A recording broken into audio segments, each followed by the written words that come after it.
A very good day, Team Zimbabwe, and welcome to Africa and Beyond Television Network. And I believe that this morning we have to explore and understand the ZANU PF agenda as of now. Remember that there are very key issues which are at hand at this moment in time. The disputed elections, the issue of legitimacy. These are two key issues at play at this moment in time. There is a SADC summit which is expected in Zimbabwe around August.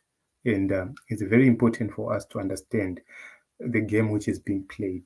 We've seen a team from SADC coming in. These are Zimbabwean people attached to SADC. We have seen them coming into Zimbabwe, and they deliberately stated that there are no elections or they don't have anything to do with the issues of elections, but they made one thing clear, that they are preparing for Zimbabwe to take over at the helm of SADC. So this is a game which is being played, and if we are not careful and if we lose this battle on social media, what it means is we will not be able to control whatever SADC is going to do. So the decisions being made by SADC will be made depending on the temperatures of what is happening in the country. So the narrative which will be leading is going to make SADC make a decision. So what is happening at this moment in time is a disinformation agenda. What does that mean? What it means is you have to focus on Nelson Chamisa, lose focus on ZANU PF and the regime. So there is poverty, there is hunger, there is drought, there is mismanagement, there is corruption, there is looting. All these things, people have resorted not to talk about them. They are now focusing on Nelson Chamisa and Nelson Chamisa alone. We have seen people who are deemed very influential in the politics of Zimbabwe, in the spaces of Zimbabwe. These people have deliberately focused on Nelson Chamisa and Nelson Chamisa alone.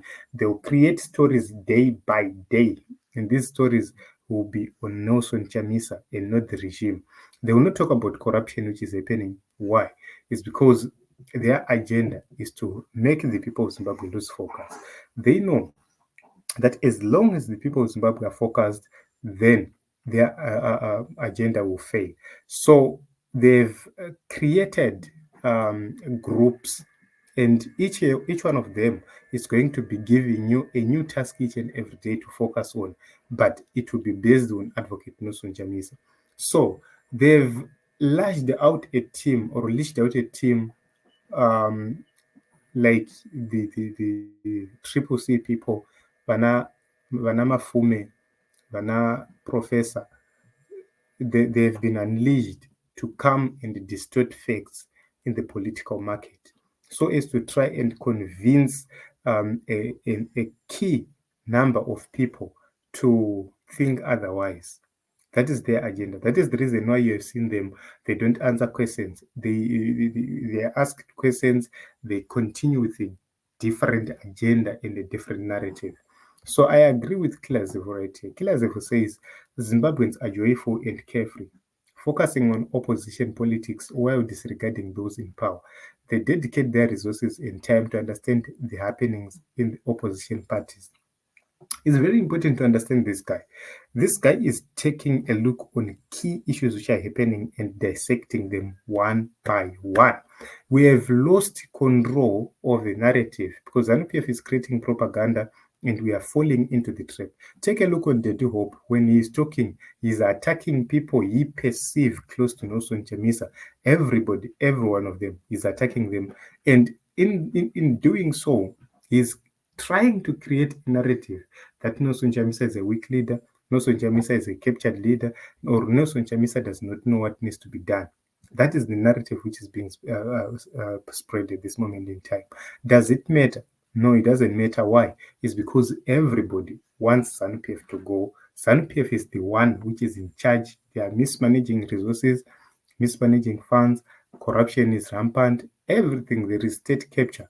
All these things, they've overlooked all these things for the sake of their own. So what is the agenda is to make sure that there is no accountability whatsoever, especially for the 2023 elections, which were stolen in broad daylight.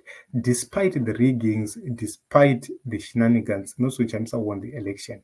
And this is a second coup, or if not a third coup. In 2017, there was a coup. 2018, there was a coup. In 2023, there was another coup. For how long are these things going to be swept under the carpet? So I know for sure that these are sensitive issues which I am talking about right now, but at a certain point in time, we have to agree that what is happening in Zimbabwe is no longer bearable for an ordinary citizen, for an ordinary person. Prices are going up, shooting up each and every day.